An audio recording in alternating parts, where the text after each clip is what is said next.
All right. All right. What is going on? What is going on? What is going on? What is going on?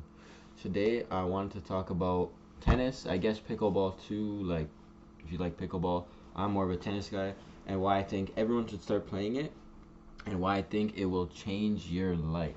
So I just want to throw this out there in the beginning. They did a study in Denmark with about 25,000 people, and they came to the conclusion that the average tennis player lives 9.7 years longer than your just regular person. Obviously, other sports benefit you as well, like soccer, basketball, even golf, badminton, whatever. Badminton was actually second on the list, 6.2 years.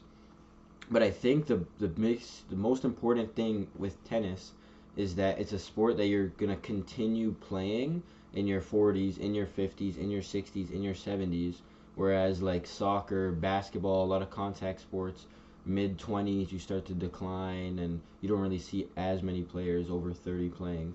Whereas tennis, like I just said, you play forever, so you're still getting the physical boosts that that you're getting, like you're fighting muscle loss, you're keeping your brain healthy, you're still interacting with people, you know. Once you stop playing, like I'm a soccer player as well, right? So once, if I were to stop playing soccer like 30 years old, then it's like,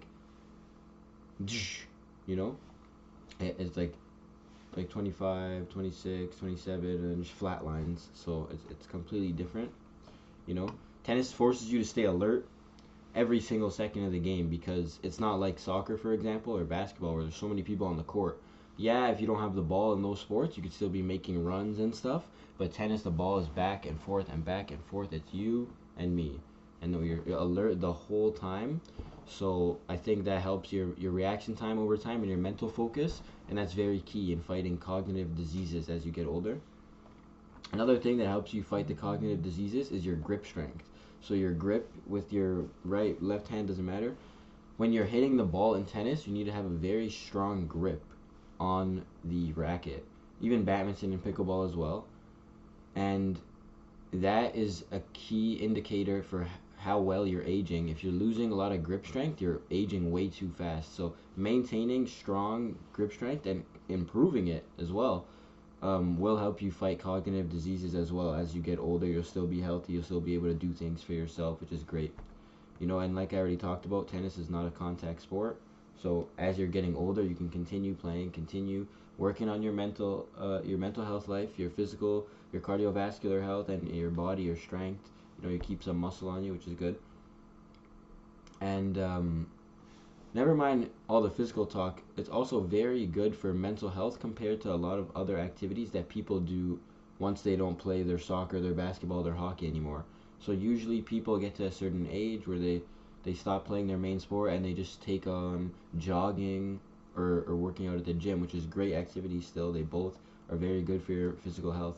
But the thing is, I feel like a lot of those sports are isolated. You know, you go to the gym every day, which is great, but you're going by yourself. You go for a run every day, but you're going by yourself. And it's not the worst thing in the world, but tennis really encourages you to play with a partner, or maybe you're playing doubles, but it encourages that social interaction, which helps fight or prevent isolation and depression. And as you know, the older you get with with isolation, being isolated as you get older, being having feelings of depression as you get older, really really affects you mentally at first, but then it just takes over your whole life, and it's mentally, physically, because your physical health, all in all, starts in here, right? If you're not healthy here, it's going to translate, it's going to control your whole life. So tennis, badminton, I mean, all team sports, but like I mentioned, the team sports, it's very hard to play as you get older. But tennis and badminton and pickleball, you know, these racket sports, you could play them 40, 50, 60 with a partner, with, you know, you're playing doubles at a tennis club, doesn't matter. It keeps that social aspect, you know, that childlike, intimate feeling when you're playing the sport. It's amazing. And I think my favorite thing that I've discovered about tennis for sure, and is that you don't have teammates actually, but you're still with someone. So there is no one to blame when I lose. You know, your game finishes. 10 minutes later, you review your game. You know, okay, I wasn't taking advantage of this opportunity here. You know, I wasn't playing at the net enough. I could have done some drop shots when I had him in the back court. You know what you did wrong. You review it, and now you know the blueprint for next match to improve. Right? Once I realized that about tennis, I asked myself, why am I not doing this with my everyday life? Why would I?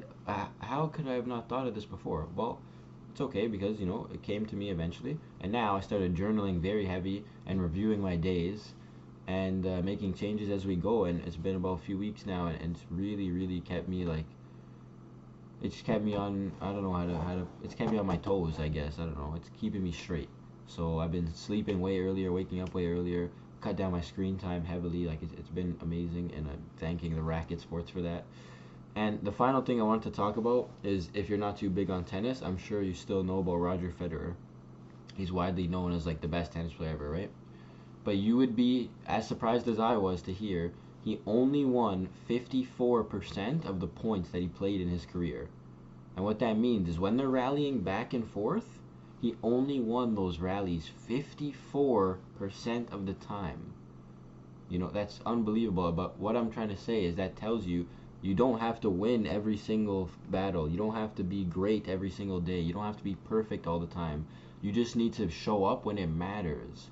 It's the same thing in tennis, in life, in soccer, in basketball, whatever you want to do. Music, like playing instruments. When the big moments come, when you have to make a big decision in your life, when you have to make a first impression to your significant other's parents, when you have a job interview, when you're trying to get that promotion and you got to do a task, these are the moments that matter. So you need to be confident in yourself. You need to be strong when it matters. You fall down 7 times, you get up 8. Can you imagine how many games he won by this many margins, but then who lifted the trophy? He lifted the trophy still. So it doesn't matter if the guy caught you off guard on this play, rub your face with a towel, get a drink of water, reset. It's the same thing in life. Doesn't matter if you get cheated on, or you lose your job, whatever. Sit there, feel it, think about it, review it, and then do whatever you have to do to like mental switch.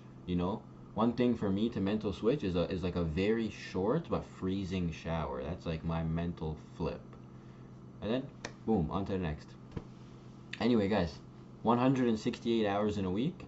Put 3 of those hours into tennis or pickleball a week, and come back to either this video or your journal within 2 to 4 weeks. It is going to be life changing. Take care. Love you guys.